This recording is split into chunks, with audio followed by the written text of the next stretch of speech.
నీవు యేసయ్యను చూడగోరుచున్నావా? యేసయ్యను దర్శించాలని ఆశ నీలో ఉన్నదా? అందుకు తగిన ప్రయత్నము చేయుచున్నావా? లూకా సువార్త 19వ అధ్యాయము 1వ వచనంలో యేసు స్వామి ఆ దారి గుండా వెళ్చుండగా ఆ పట్టణంలో ఉన్నటువంటి ధనవంతుడైన జక్కయ్య ప్రభు ఎలా ఉంటాడో చూడగోరినాడు. అనేక మంది యేసు స్వామి వెంబడి ఉండగా జక్కయ్య పొట్టివాడైనందున యేసు కనిపించక దగ్గరలో ఉన్నటువంటి మేడి చెట్టు ఎక్కి ప్రభు రాక కొరకు ఎదురు చూచెను. అదే సమయమందు యేసయ్య జక్కయ్యను చూచెను, జక్కయ్య కూడా యేసయ్యను చూచెను.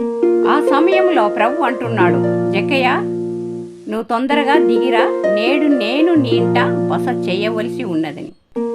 ఆ మాట విన్నంటమిడే జక్కయ్య చాలా సంతోషము కలిగి చెట్టును దిగి ప్రభువును తన గృహంలోనికి ఆహ్వానించను. ఎప్పుడైతే యేసయ్య జక్కయ్య ఇంటిలో కాలు పెట్టినాడో అప్పుడే జక్కయ్యలో కలిగినటువంటి మార్పును మనం గమనించవలసి ఉన్నది. వెంటనే జక్కయ్య అంటున్నాడు, నా ఆస్తిలో సగము బీదలకు ఇచ్చుచున్నాను. నేను ఎవరి వద్దైనను అన్యాయంగా తీసుకొని ఉంటే ఒకంతకు 4 అంతలు చెల్లిస్తానని ప్రభు ఎదుట జక్కయ్య చెప్పుచున్నాడు. జక్కయ్యలో కలిగినటువంటి ఈ మార్పుకు కారణం ప్రభును దర్శించిన వెంటనే ఆయనలో ఉన్నటువంటి రాతి గుండె తీసివేయబడి మాంసం గుండెగా మార్చబడింది. యేసయ్యకున్న ప్రేమ, దయ, జాలి, కనికరము అనే లక్షణములు జక్కయ్యకు వచ్చి ఉన్నాయి. యేసయ్య అంటున్నాడు, నేడు ఈ ఇంటికి రక్షణ వచ్చిందని. నిజమే, యేసు స్వామి అడుగుపెట్టిన ప్రతి చోట నిరంతరము మానవులకు రక్షణ ఉంటుంది. మరి ఒక మాట ప్రభు సెలవిస్తున్నాడు, ఇతను కూడా అబ్రహాము కుమారుడే అని.